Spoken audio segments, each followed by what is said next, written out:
This podcast is a collaboration between Costard and Touchstone Productions and the Tales From The Crypt podcast.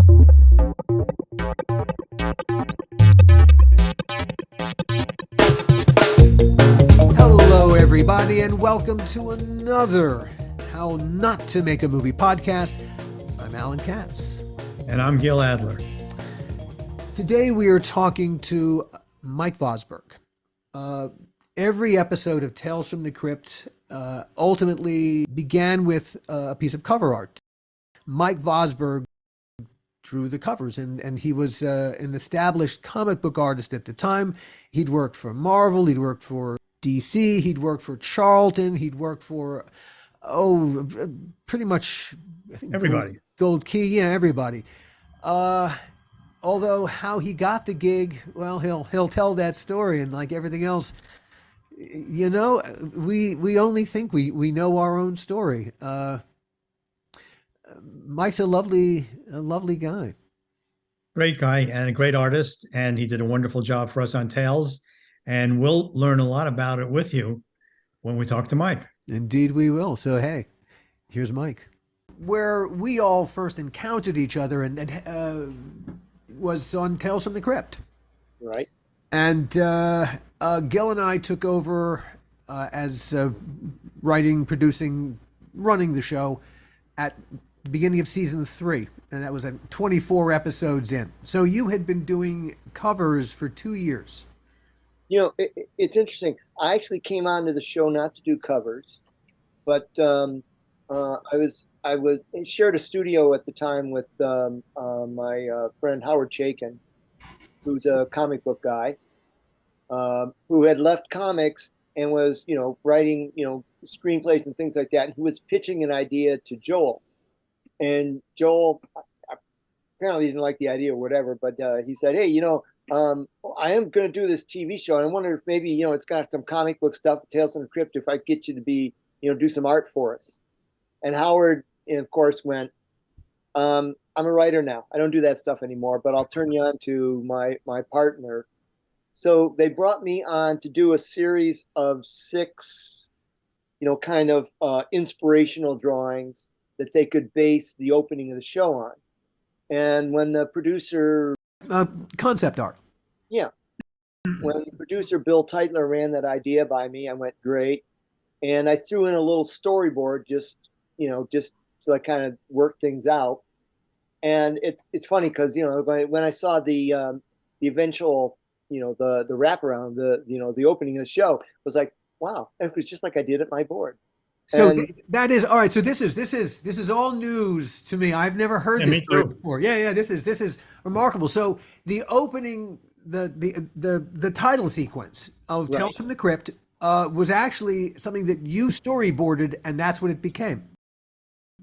I storyboarded. I did a series of inspirational art. In other words, this is what the the set should look like, so on and so forth.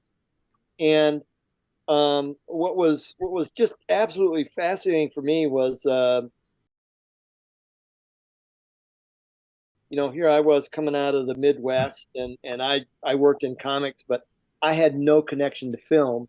Right. And a couple months later, I get a call from Bill going, hey, we got this stuff going on.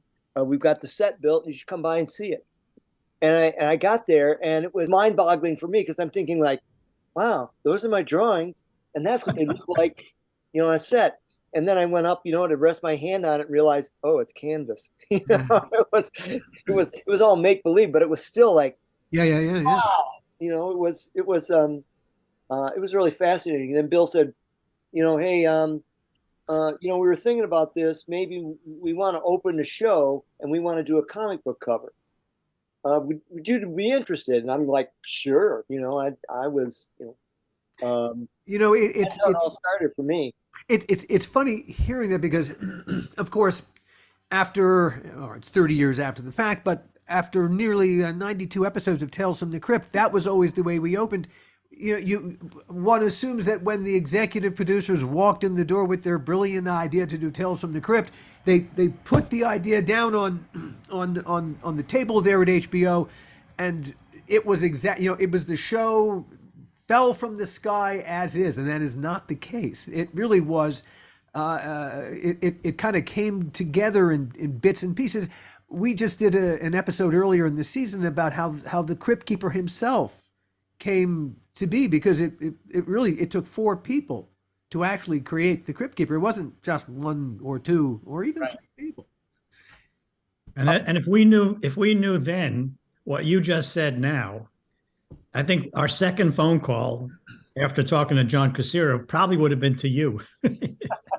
But we never knew. I didn't know any of this until just now, to tell you the truth. God. You realize what this means, Gil? We've all this time we've been living inside Mike Vosburg's head. Oh, you poor fools. Holy shit. Holy shit. And they thought we were poor fools before this. Now they're really gonna know that.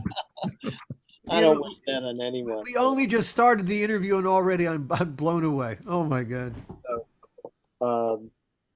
Yeah, it was yeah, that was really interesting. I mean, because it was, and again, it was kind of just like for me, like, oh well, we'll see what happens with this, because you're doing jobs and they show up, and that's kind of the last you hear from some time.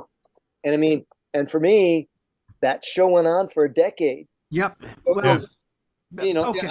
I was doing comics the entire time, and it was Yep, always great because I'd wind up with you know, they're saying, oh, we're going to do another 6 episodes. And I'd immediately do the math and go, oh, great. That, you know, that means I've got, you know, a nice piece of income coming in that, All right. It also spoiled me for comics, because what I was getting paid to do covers for Tales from the Crypt was just astronomical compared to what I was getting in comics. We could have had you cheaper. Not so loud. Don't say that so loud. Oh my God. Now he says. All right, look, in typical Tales from the Crypt fashion, let's make this the penultimate moment. We're going to now come back to this and then come to the, and then what happened, Mike? Yeah. Let's go back to the beginning of the story now. You mentioned Michigan. You came from gloomy Michigan before you eventually came out here. What I've been able to glean, you were into comic books early. You know, when I was a kid, I did one of the very first comic book fanzines. And Gil, you were talking about Stan Lee, and talking with him, and I'm thinking, you know, in my fanzine, we did the very first interview with with Stan. It was called Masquerader, your fanzine. Right. It was like 1963. And by the time I was 15, 16 years old, I met virtually the majority of the people I was going to work with when I got back into comics 10 years later. Some of them were the pros who, the idea that we were doing a fanzine and with articles about them and their creations, they were just like, somebody even knows our name. Because comics was really the low end of art. Right. Bill used to always say that to me. Bill Gaines. He used to always, you know, when I created this with my dad in 1955, we were bums. No one had any respect for us making this stuff. Now I get some respect because of the TV show. But he said when we first started out, we were just low life. Yeah. Wow. I mean, the guys who were doing comics that were like the gods of entertainment were the guys who did the syndicated strips, like Alex Raymond doing Flash Gordon or Hale Foster doing Prince Valiant. Sure. And that was always the, what guys working in comics was, the dream was maybe someday I can do that. The other thing they discovered were working for advertising comics, which again paid so much more than regular comics. But at any rate, like I met all these guys, but I was living in Pontiac, Michigan. The idea that I could get a job drawing comics was like, maybe I could go and and star in a TV show sometime. Right. It was just like on the side, yeah.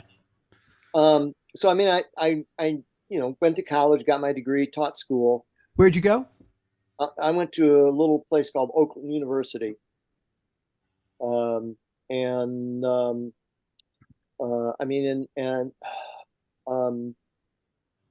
when I got out of school, What did you what did you study? Now you went in. You were interested in art. You were interested in well. What did you I never study? had an art class other than had one in high school. That was basically where they sent the discipline problems, and a few of us who like to draw. And but I mean, when I went to college, I didn't take any art classes. I didn't even know if Oakland had an art program Hmm. at the time. Apparently, they did. But um, I was like one of those, very focused students who was like, okay, I've got to pick a major. I hate taking Spanish because it's such a hard course. What can I take that I won't have to take 2 years of Spanish? Well, the only thing at Oakland I could take was teaching. So I went, great, I'll be a teacher. So teaching and English lit. Um, and when I graduated, I got a teaching job, and I probably had the last deferment in America. So I had, I stayed out of the army for 3 years while I was teaching, which I was like, I didn't want the army, and it's like I know the army didn't want me because I was not. Yeah, yeah, yeah. Um, You are very much a pacifist. I like to think that it's never been tested, but it's like, yeah, that's my philosophy. But I mean, I've never been in a situation where it's like, okay. So I mean, people who are in like I have a great respect for people who are in the service. I don't always have a great respect for the people who were running the Mhm. the situation at the time. Oh, But like I indeed. said, for people who are actually there, like I said, I have a lot of respect for them. I have friends, from that era. Of course, we're all, good buddies. But um, then and also, I was like a basketball fanatic. So I mean, the two things I did at Oakland was I just, I was a gym rat, and I went to classes. Well, when I was teaching school, I think it was probably at the end of my first year, I was playing in a pickup game and sprained my ankle really bad. I couldn't, you know, I couldn't play basketball. So I thought, oh, I'm going to pick up some of those drawing things again. So I got back into comics and reconnected with some of the guys I knew, from comic fandom. Hmm. And these guys were all getting jobs. I mean, it's like the guys I was hanging out with then were like Al Milgram and Jim Starlin, who um, pretty much took that series. What is it? Guardians of the Galaxy. Right. Developed it for comics, Yeah. and which was funny because years later, after storyboarding the Narnia films, I got to be good friends with Christopher Marcus and Stephen McFeely, and they wound up writing that screenplay. So I'm thinking, oh great, I started out with these guys in comics, and and now these guys, and I never read the comics, and I still haven't seen the movie. So I mean, it's like, um, so I mean that was kind of the interaction. So um, I knew nothing about, like I said, I had no art classes. I knew a good bit about storytelling from just, I did when I was a kid. I was constantly doing my little homemade comic books, Mhm. and I show these to kids if I do classes and say, "Hey, look, if there's hope for this kid, there's hope for anybody." Mhm. Because it's, um, but I mean, I learned about the storytelling process, and especially, like I said, from English lit, reading all that stuff, Yeah. So you were an avid reader. and that was just, yeah. I didn't Okay. have a TV when I was a kid, so for the first, till I was 13, going to the library was like the big event. You also went to the movies. Oh, and movies, that was like church. What It was what's the first movie you remember seeing? Snow White. Really? Uh, How old were you? I And was not probably 40 or something like 4 years old. four? All I Okay. know is to this day, when I see old women in black, they scare the hell out of me. So it's like that movie scarred me for life. There you go. Hey, Um, that's but so, like I said, when I decided, it's like comics. Hey, I could draw that. So I spent a summer after I quit teaching, being a janitor and just working on my drawing. And then, I'd go into New York, and it was great because I knew all these guys, and they would be the first one, like, go talk to so-and-so here. He's looking for somebody new. And eventually I got a job by someone at something called Gold Key Comics. He used to do all the, the Disney stuff. Remember and apparently he knew nothing about comic or comic book art because he hired me. But he was very funny. He goes, well, you seem like a very nice young man. I think I'll give you some work. So there you go, your bona fides. Well, I say, and it's like anything else. Once you have that one, one or two jobs, people go, oh, great, he can do it, just get in the room, man. Yeah. The hardest part was I never wanted to go to New York. I mean, I would go there for a few days, get some work, and come home. But it was like, oh, I can't live here. So I always worked as a freelancer from out of town, and that was fairly new in those days. But because there were so many kind of new things going on with Marvel Comics and whatever,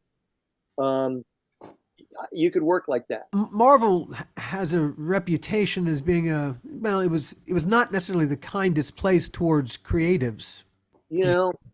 It's like anything else. It's every job I've worked on, you understand that there's like, this is the creative side, this is the business side. Each have our job to do, and we're going to butt heads. I'm reading history all the time because that's kind of my pastime. I find out that everything comes down to three things. It comes down to, finance, politics, and ego. And, you look at our business and you go, yep. It's like, sure.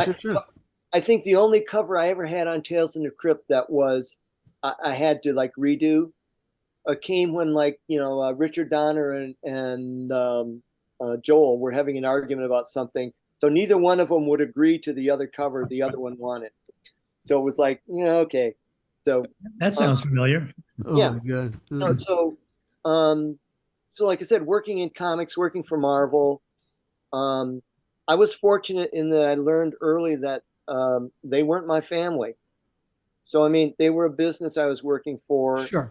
And sure. I saw so many guys that I knew that worked there for 20, 25, 30 years thinking like, and suddenly they're hitting their 40s and 50s. And it's like, no, not the door, no more work. And I saw the same, like guys here that would work for Disney, doing, animation work. Yeah. Kind of the same thing. And it's like, you really have to understand that the companies aren't your family. You're there as long as you're useful. So what you really have to learn is, how can I be useful to them? What have I got that they're still interested in? Now, when you were at Marvel, did you ever speak to or run into Stan? Oh yeah. He was there then, right? One of the funny things that happened to me was I was living in Battle Creek at the time. All of a sudden the phone rings. I pick it up, and there's this guy who goes, Mike, this is Stan Lee. I just saw that first job you did for Marvel, and I've got to get you here working for you, working for us. You got to do it, and I'm just like, great, I'm ready. Yeah. So I signed a contract with Marvel. About 2 or 3 months later, I was in Atlanta and, doing a convention, and Stan was there, and I walked up and I introduced him. He was just getting on the elevator at the time. I said, Stan, I'm Mike, blah, blah, blah. He was, oh, Mike, it's such a pleasure to meet you. And, just love your work, blah, blah, blah, blah. And, he was on his way to the airport. He gets in the airport. And later on, I saw the guy who was driving him. I said, that was kind of neat. Meeting Stan and whatever. And he kind of laughed. He said, I probably shouldn't tell you this. He said, but Stan got on the elevator after you left. And he went, Mike Vosburg, I'll have to find out who that guy is. I mean, and that was both, like Stan was like the hype. It was always that kind of thing. So, I mean, I never worked with him on anything per se. We developed a TV show with him a long time ago, and it was great fun working with him. It was an idea of his that we were developing. It never came to anything, but he never learned. I know he never learned my name. I was always, hey kid. Yeah. So it was. I mean, I could pass as hey kid then, but okay. I mean, it's like the older guys in the industry all swore by Stan in terms of you froze. this guy got us work. this guy, I mean, as comics went from a nickel and dime industry into a $1 billion one, Yeah. then there was a lot of, resentment over like, I created this, or I had a hand in it. And that's where the real kind of sad part of it all. It was really the feature business that turned it when suddenly they could, the rights to the comic. I'm thinking is that what turned it when suddenly the properties became, Superman became worth a ton, and then Batman became worth a ton. I mean, suddenly. Well, no. What you have to understand is that DC Comics was always part of a corporation, Mhm. so that they were connected with Warner Brothers, and they were doing features a long time before. Marvel, like I said, started out as this nickel and dime business. So Right. you could come along and go, "Hey, I like that character. For $1,000, can I have the rights to him?" Oh, sure. And they'd sign him off. Yeah. Well, when they started doing the films and things later, they'd be in the middle of a project, and all of a sudden somebody would walk up and go, "I've got a contract from 1968. I signed with you folks." And Oh God. they were not, like I said, they were not a business Yeah. oriented company that way. Oh man, they did not know what they were not forward thinking at all. Well, they were forward thinking in terms of this is how these things can be played up. Huh. But in the business end of it, they just, like I said, they still had the same kind of that attitude. Um, so There's an element of when George Lucas made his deal at Fox, and he said, they said, I want the merchandising. They said, "Pfft, take it," like it was nothing. yeah, see, that's funny too. I think of George Lucas. George Lucas was a big comic book fan, Yeah. and he one of his big comics was one of his comics that he loved was Star Reach Comics, which had my friend Howard working in it, and so of course when he did Star Wars comics, he went, "Oh, I got to get Howard to do it," and I always laugh because I used to do a feature in the back of Star Reach Comics called Skywalker. So it was like, I had my part in in handling all that stuff, and I can't really complain about it because I stole the title from Buffy St. Marie. So it's all those things come around that way one way or another. It's like touch, touch, touch, touch, touch. Yep. Oh, yeah, yeah. So eventually you head out to Los Angeles. Yes. When I you just remarried, and my beautiful wife Annie was madly in love with. And one day she says to me, "When are we leaving, or when are we going to go to California?" I went, "Okay, we'll move." That was her idea. What's that? That was her idea. Well, we had talked about it because it's like, you live in Michigan in the winter, and it's like, oh. Huh. The woman I was writing a comic book at the time with was named Christy Marks. She, lived out here, and I said, "Well, great. I'm going to use that as an excuse to go out to California and kind of scout it out." Sure, sure. And uh, And a most auspicious year. It was a terrific year to migrate in 1985. 1984. Yeah. Oh, I moved out in 85, so Oh, I said we actually moved here in 80. No, we were in here in 84. Yeah. I read something that said you were 85, so I know. Whatever. It was like I moved to California, Yeah. and two things happened. First of all, it was like working in comics, it was always like this job. I don't know what I could do as an artist.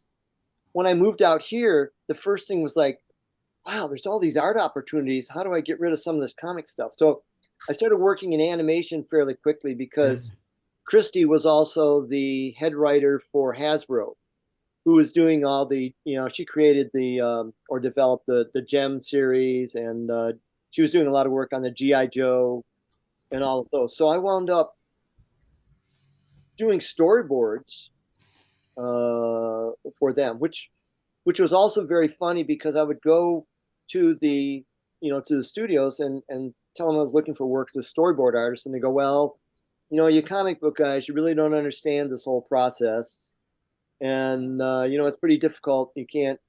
And I had another friend who was a storyboard artist, and he said, "Well, did you want to do storyboards?" She said, "I can probably show you everything you need to know in about 15 minutes."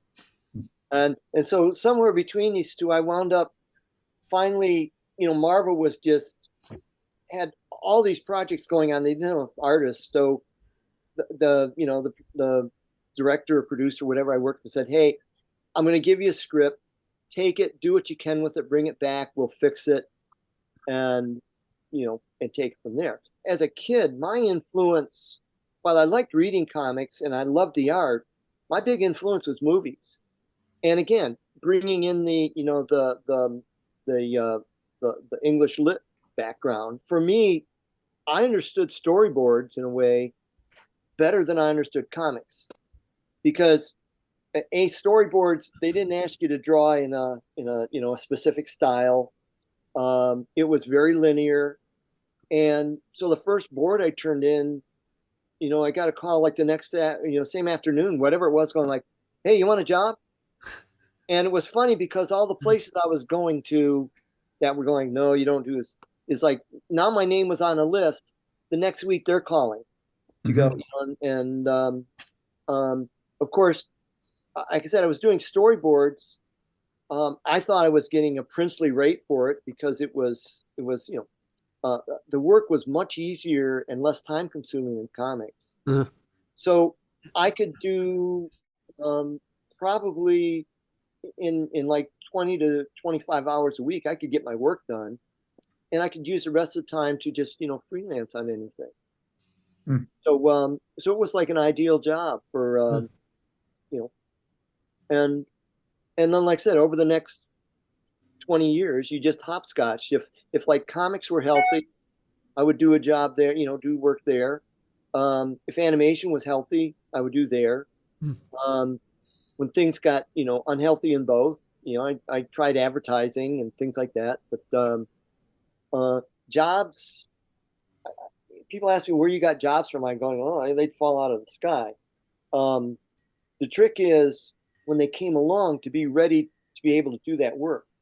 I mean, Tales from the Crypt was a great example of, just a job that made my life for 10 years. And I just, like I said, it wasn't like I went out and looked for it. I kind of walked into the situation. When I was late 50s, there was another one of those slumps where just everything was just at a standstill, and I thought, geez, am I gonna have to go back to teaching? And I ran into a friend did comics there, and also was a major film storyboard artist, and said, "Hey, I'm working on these new Narnia films. You should come by and drop off a portfolio." And I went, "Well, okay." So I went by and I that worked out. I was good. I dropped off a portfolio and thought, well, this will be the end of that. And about 2 or 3 months later, I get a call in, "Can you come in and meet Andrew Adamson?" So I was like, "Yeah, sure." And I went in and I had a meeting with Andrew. It was great. And he went, "Well, good. We'd like to have you work on the show with us." And I'm like, "Great." And again, what they were, he was apologizing. He said, "Well, we're only paying basic, union rate," which was like at least 50% more than what the animation rate was. So I'm like, "Well, this is great." And it was funny because when I walked out of that meeting, the assistant producer, so you didn't look disappointed. You could have played him. You could have looked disappointed, and oh God, Mike. When good things happen, you just run with them. Indeed. Okay, all right. It's You were worth so much more to them. well, I was gonna say, we walked out of the meeting, and the assistant producer, she said to me, she said, "Wow, I've never seen Andrew hire somebody on their first day like that." Well, I was like, okay. But it was the perfect situation, because I came out of animation wanting to get into live action. Sure.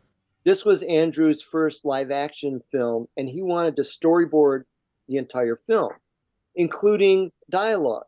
Well, most storyboard artists, you don't storyboard dialogue, because you're not going to give a board to Robert De Niro and go, "Okay, make sure you get these expressions in here." So we kind of meshed together well that way. And I found that in same thing that I learned from from storyboarding or animation, it's that if you have solid storytelling and you make interesting, straightforward pictures, that's the real key to doing this stuff. Yeah. I'm embarrassed to say, when I was working on Tales, I had 2 or 3 opportunities to storyboard, and they were always, one was with John Frankenheimer. And so I showed up at his house on a Sunday afternoon. He has a meeting with somebody, there, and we're talking. And he says, okay, I'll start running you through this stuff. And he's going through it, and he goes, okay, for this scene, I need you to get out your lens protractor. And I'm going, I really don't know what a lens protractor is. He just, you don't know what a lens, what kind of storyboarders you call yourself, blah, blah, blah. And I'm thinking, I'm just here on a Sunday afternoon, doing a favor, Did he get over that hurdle? No. Oh, fuck. I showed up. I was standing on a set because I would take pictures like a couple days later.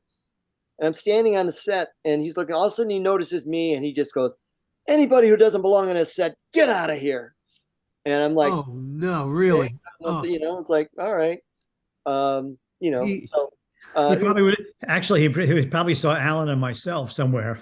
Well, I found out later that it's like when he left the set, he got this standing ovation of boos, and somebody mooned him, and whatever else. So it was like, okay, I wasn't the only one. But and then Gil, you had me do storyboards on a project, and it was like one of these things where like I rushed through it, and it was like I was very interested in getting all the the information down. Right. But what I've learned about board since is that making them look pretty sells them, because you've got 2 people looking at boards. You've got the creative person who understands all the little hen scratches, and then you've got the money people who are going, well, what's this all about? Right. So, when we would do animatics on the Narnia films, or even in animation, we always have the executives be watching them, and they go like, so now is this going to be in color? Are these people going to speak later? It was just like, So do you remember what project it was that you did work on for me? It was one of the ones, I'm trying to think, the woman in the bathtub, and I've got it someplace. I have to look. Was it Oh, that's the beginning of Demon Knight, isn't it? Might have been that. I remember because it's the Crypt Keeper segment, Demon Knight.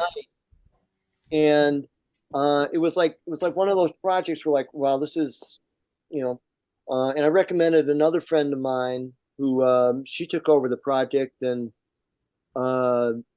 did very well on it, and went on and did several other films after that. When they're shooting Demon Knight, I think we probably had about 2 times where they called together the entire crew on Tales from the Crypt to speak to us as a group. One time was at the end of a season. I think they were waiting to find out if they were going to go union, and they weren't. So they called us all together for that. The other time, I was on the set. I don't recall being invited to that meeting. Were you invited to that meeting, Gil? I was under the covers. I think it might have been for Whirlpool with yeah. I think Mick Garris was directing it. Yeah. Right. And who was it? Ernest Rita Rudner and Richard Lewis. Yes. But Ernest Dickerson was doing the Demon Knight, and I had met him, and he came up to me and said, hey, would you introduce me to Mick Garris? I went, sure, So I went over and introduced them, and they're over there talking. Well, meanwhile, I'm over, and there's this whole table where they've had these magazines that they've just cut up, slashed, and they were all old magazines from the 50s. And they were just, they'd gone through them to cut out stuff, and they were a junk pile. But one of the things that I do is, of course, I go through old magazines to look for illustration. So I'm looking at one of these magazines, and I come across this, this page that's got this nice illustration on it. So I cut it out. I took it with me. 2 days later, they call the whole crew together, and they go, the other day, someone was here destroying prop masters, well out of that, and they're reading the riot act like this is, and and afterwards I went up and said, hey, that was me. It's like, I'm not giving you the illustration back, but blah blah blah. And of course they were like, well, don't do it again. And it had nothing to do with me. Apparently there was a piece of furniture that they had rented, and somebody sat on it with a comb and put a big rip in it. And it was one of those things where they couldn't really, complain about, okay, this is property, it's important. So we do have this guy over there that was ripping up magazines. So let's Oh bring him. man. Oh boy. You know, That's so noir. I didn't take any of these, things too seriously, whether they were for my benefit or whether they were working against me. It was just like, whatever. Yeah, yeah, yeah. Um, you have always been a fan of noir, Of what? of the of film noir, of noir literature. You're a fan of Hammett. You're a fan of Chandler. You know, yeah, Hammett and Chandler. Like I said, I love that stuff. Noir films take on an entirely different film for me because I think noir films can be really dark, and it's like, no, what I like, I'm much more a fan of William Powell Hmm. and that light touch. I mean, I love movies from the 30s and 40s, but I love the like I said, the mixture of comedy and the darkness. Yeah, yeah, yeah, Um, yeah.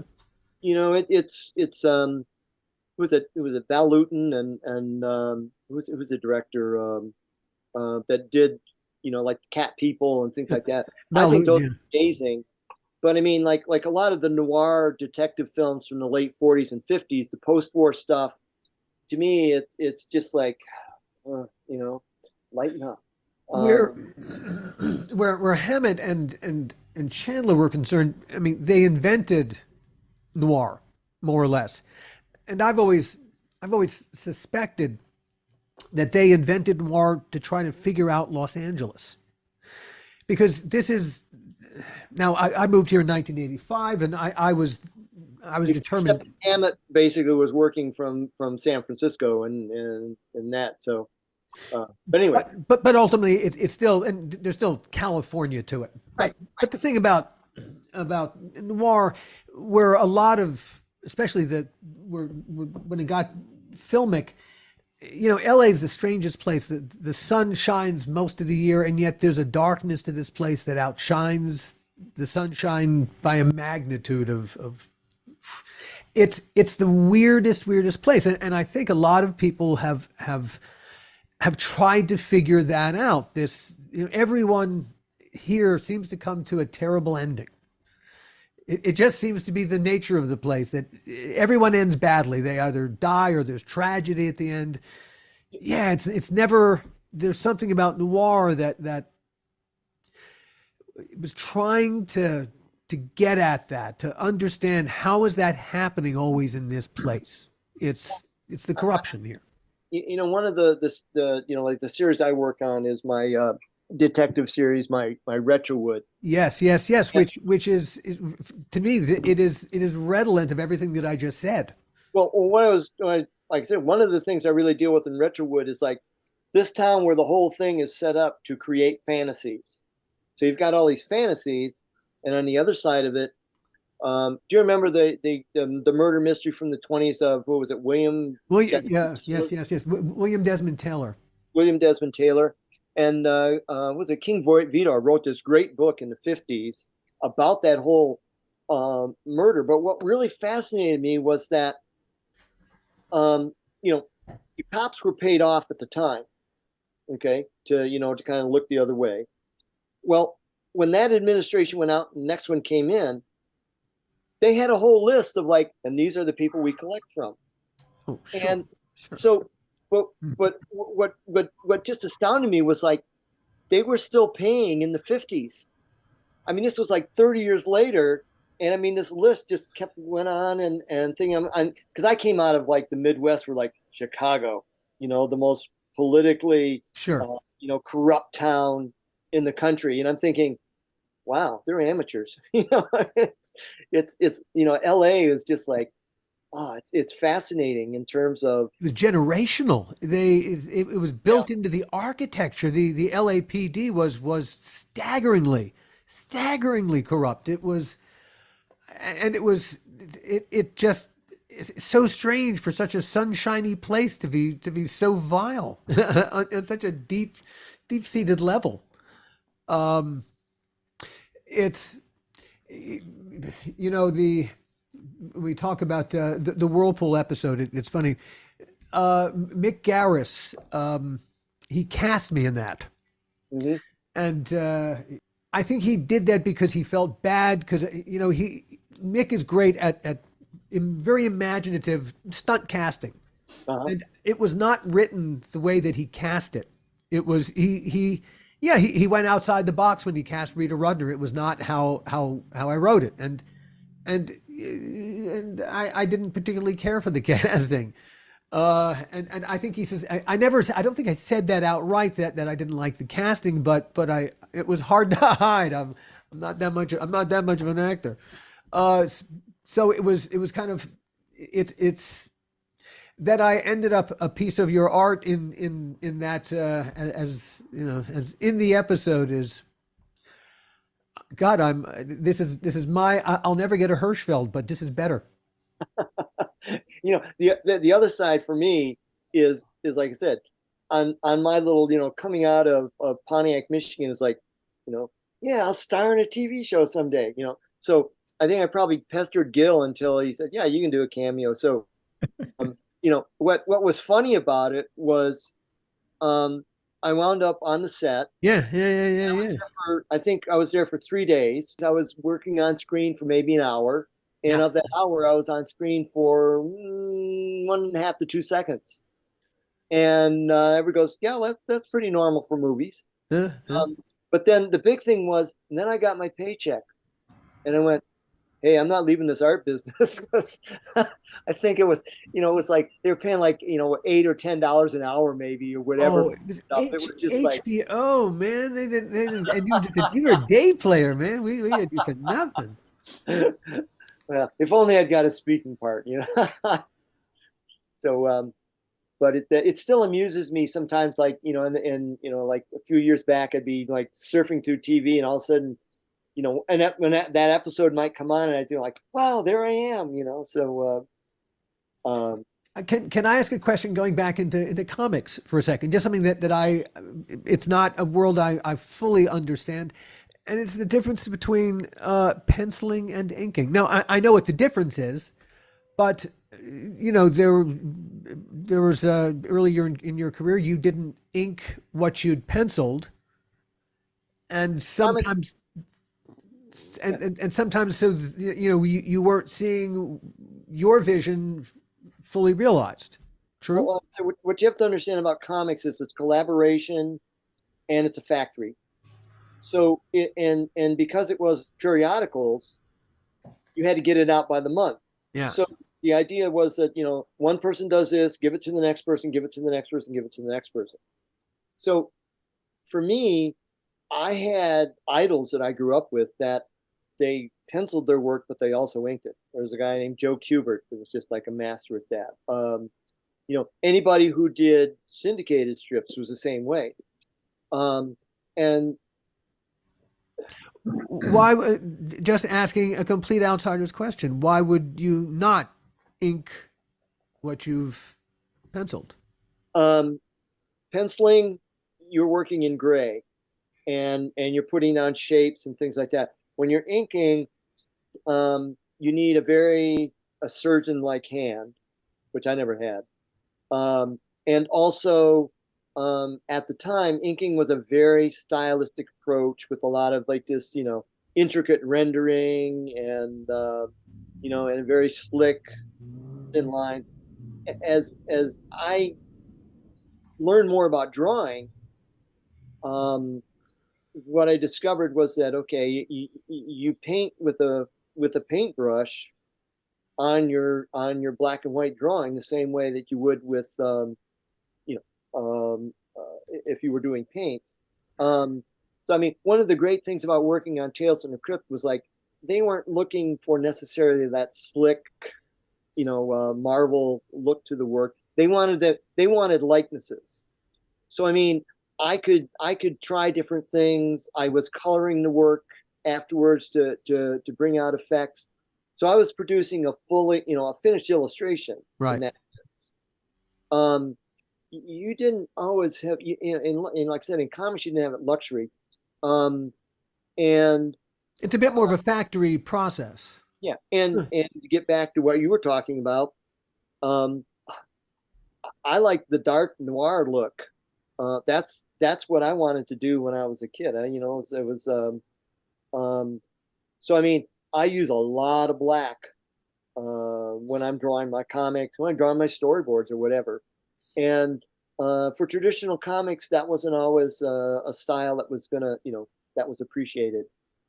So um, on the other hand, I did get an absolutely great comic book out of Tales from the Crypt. Gil, I have to send you one of these. Oh, wow.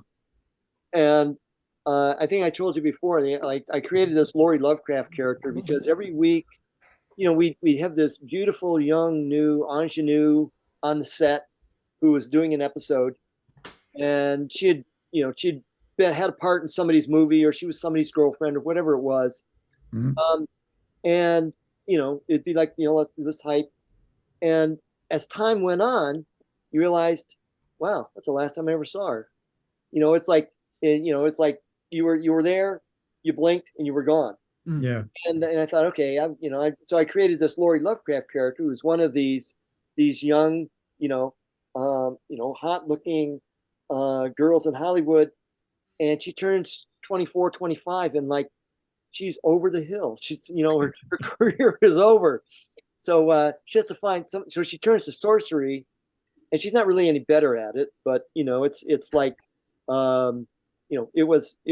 it gave me a chance to do all these stories.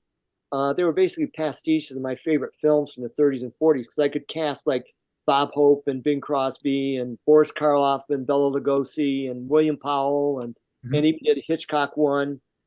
And um, again, I always wanted to be Mad Magazine artist when I was a kid. So Mhm. this gave me a chance to do kind of a sophisticated, it was always a lot of fun.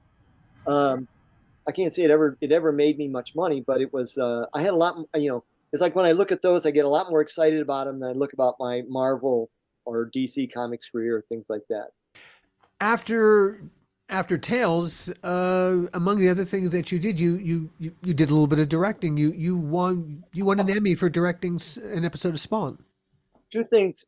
Um, Again, that was another one of those jobs that I was at a point in my career like, I don't know what I'm going to do. And I ran into a friend who introduced me to Catherine Winder, who was working at HBO Animation, and she hired me. And that was easily the best job I ever had in animation in terms of creative freedom and just Catherine. I think she lives up in your area now, in Vancouver. I think she has an animation studio up there, So Wow. What's the name of their animation studios, you know? Yeah. you're pushing Yeah. it.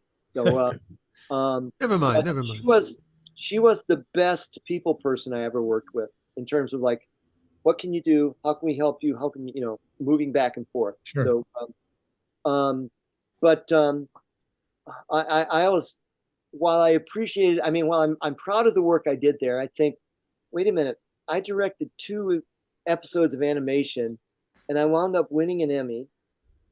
And this is something that guys come to Hollywood and they work all their life for. And I'm thinking, thank you, I appreciate it. On the other hand, I think of myself as a pretty fair artist, and I don't think I've ever been nominated to be nominated for any art award. So it's just, um, Huh. it's like I said, my friend Chaikin was just telling him he was elected, to the Comic Book Hall of Fame, and I was, well, congratulations. He said, well, about 10 years too late, But I'm saying, hey, when these things come along, you just thank you and go, hey, thank you. I'm glad I'm here. Yeah. Um, Do you have any desire to do more of that? well, I was very funny because after I did a couple episodes, Catherine said, well, okay, next year do you want to direct more? We want you to direct more. And I went, no. I said, directing, I'm just in charge of more things I have no control over. I really enjoy storyboarding. I like storyboarding. I'm good at that. Let me just continue that way. Mhm. So, it was a mountain that you're glad you climbed, but you had no need to go back to it. yeah, it was, it was one of those glamorous things. Yeah, what I do remember was when I was a storyboard artist, nobody ever did much anything. And we had who was it? Ming Na was in an episode, and she told me she was a big comic book fan or whatever. So I did a drawing of her for a character. Well, 2 days later, she shows up with a whole thing of flowers for me, and and a thank you or whatever. And I'm thinking, man, this never happened when I was a storyboard artist. So every job has its perks. So, It is remarkable. These days, you are still incredibly busy doing a ton of things. Gil, you'll understand this. I stay busy because if I'm not busy, I'm like, ooh, what's this? Oh, what was this one yesterday? You're still doing your two books. You're still doing Retro Wood and Lori Lovecraft. Lori, I'm pretty much finished with. Okay, so she's I've just got you've put her to bed. What's that? You've put her to bed. It's like what I discovered about drawing comics is the emotional part of it is a big thing. And at my age, I just can't get excited about drawing, like this incredible looking young woman the way that I could 30, 40 years ago. Sure, Uh, sure. the Retrowood stuff, I'm wrapping up kind of some of that too, because it requires a lot of me as an artist. I'll still continue to do comics just because I've been doing it since I've been 12 years old. So, I just, and strangely enough, I've just started doing covers for Marvel comics, which I'm going, I never thought I'd see that happening. But years ago, I used to draw this character called She-Hulk. And now, of course, they've done the TV series with her, which I haven't seen yet. But since Disney is very um, much more than Marvel ever would about, okay, let's make sure we got all our our T's crossed and whatever, we've got everyone signed off on this. Since I work on the comic book, they gave me a settlement to go, okay, if we use things, whatever, and you get a certain amount. So, and part of it was like, well, why don't you do some covers for us too? So I'm like, okay, that sounds like fun. So far it's been a good experience. I'll wait and and see what happens. I learned this was one of the funny things that happened on Tales from the Crypt. I was in the office one day and I happened to be walking by because Zemeckis was there doing something, and Forrest Gump had just came out the day before, and he's on the phone with somebody screaming like, "What do you mean we didn't have the rights to that song?" Oh God. Oh I boy. remember the same Hey. thing that was like on what was it, Tales from the Crypt? It was like, oh wait, we didn't get a sign off to use their likenesses on. So it was some weird thing. Like it's like a creative person. I'm just like, okay, here's a picture, I'll draw it. But there's all these legal things that come in that are just one after the other. So I hope Errors you and then omissions. tiptoed out of the office quickly. well, I just walked by his door, so I didn't. Yeah. Yeah. In fact, I thought it was very funny because I did a storyboard for Bob Zemeckis about that time. He had this new show called Johnny Bago. I think he wanted to do, and I can remember it was really funny because he said, "Okay, meet at the studio," and then we all drove out to Malibu or whatever, and we're on the beach, and he's running through all this stuff, and I'm kind of sitting there going, "Well, we'll get to talk about storyboards afterwards." And he runs through this whole thing, what he's doing. He gets done with it and he turns to me and goes, "So did you get all that?" And I'm like, sure. And I went home and, because fortunately I had been paying attention. Yeah, So I yeah. went home, did the storyboard, and I brought it back. And he looked at it and went, "Oh, that's great. This is great. This is great." Unfortunately, we're not doing that sequence, so it was like, that's funny. But, and I remember pitching him was doing a comic book at the time called Offcasts for Marvel that was creator owned. So I was pitching him, the idea, and he turned it down to do something like Forrest Gump or something like that. I mean, can you believe that? Yeah. So, it was, but choices these people choices. make. When I was just getting into comics, or actually, I was been in comics for probably 7 or 8 years, and I was at a convention, and this kid rushes up to me, and he has this little mimeograph thing, and he goes, "Hey, we've got a new comic we're doing. Tell us what you think of it." And I remember getting it and saying, "Oh, thanks. I'll look at this," and looking at time and thinking like, "God, don't quit your day job." Well, that was Kevin Eastman who created the Ninja Turtles. That's what he was giving me, and it was I was not not anyone who could could pick talent out. I had another friend in Bass Creek when I was living there. He was working on this new independent film, and he would bring me rushes of it, show me little video clips and things like, "Oh, that's going to be the greatest new horror film," and I'm kind of like, "Oh boy."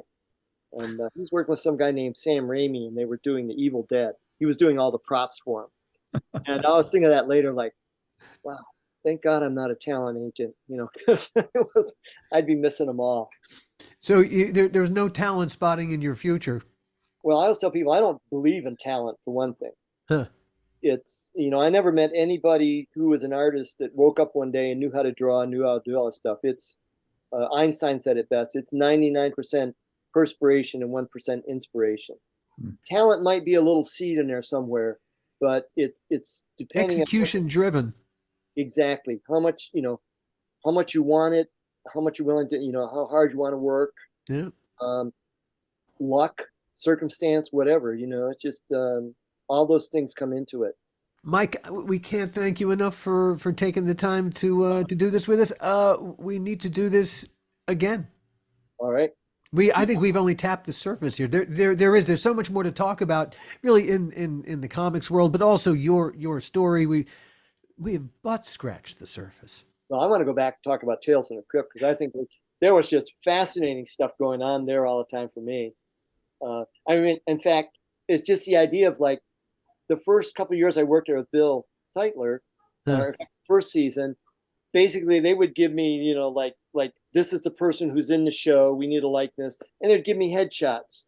Or of course, the actor's always like, and of course, yeah, but I'm drawing them while they're killing somebody or whatever. Right. So, because I'd never been on a movie set, I thought, I talked Bill next year. I got to explain to him, I really got to be on the set to take some pictures of these people. So that was, and he said, well, okay, but don't get in anybody's way or whatever. So I wound up coming onto the set, and well, he had good reason probably for saying that, because I was going to cut up magazines later on and stuff. So, so I mean, I wound up on the set, and I was just like fascinated with. I think the first person I had to take a picture of like that was Leah Thompson, and I said, okay, and I said, what, did she, I have to take a picture. She goes, well, my character's doing this, and she immediately breaks into the character in the exact shot that I needed. I'm like, wow, this is great. This is, it's so much easier than doing it the other ways. So, and every so often I'd have somebody, like we had Treat Williams on a show, and he said, I've got a great idea for what we should probably do with this. And he gave me the exact shot that I needed for the cover. So we will have to do a whole episode of Tales from the Crypt. In fact, what we should do, Gil, is we should put together a Crypt episode where we talk about stuff like this. Because hearing you talking about it, Mike, it's funny. It's just so normalized in our heads that we forget how remarkable all that stuff was. That there is a process to it that we have a few the audience would enjoy. We have a few John Frankenheimer stories to compete with yours, and perhaps some other people. Yeah. I'm sure mine would be the tip of the iceberg compared to yours. But and by the way, I pulled out all these old Bordello blood. For some reason, I did 2 versions of that cover for you people. I don't know. Oh, for Bordello. Oh God. One, and not only that, but I found out all the little roughs that I did for the show, for that episode. And I found out there were some storyboards that I did for you afterwards, Gil, you were doing corrections on some stuff. So yeah. You're going to give him PTSD, Mike. Right. I'm going to go into shock. More so than I already am in. The title that you guys came up with is "How Not to Make a Movie." Yeah, Right. well, hey, yeah, we've done that. We've done that thing. So anyway, let's do a whole crypt episode with you, Mike, because episode by episode, I'm sure I'd love to know what was why that moment, and our crypt audience, this is the stuff that they really enjoy, and hey, who are we to argue? So hey, Mike, you're coming back. I said I'd love to. Just let me know. There's questions I have for you. It's like, I missed that whole season in England, and I'm drawing these people, and I come out later on like, oh my God, that's Ewan McGregor. That's Francesca Annis. So yeah. Oh my God! Yeah, we've been talking for an hour, and if we hadn't been, I would say, okay, let's dig in. Let's do a whole nother show on that, because there will be another day. Yeah.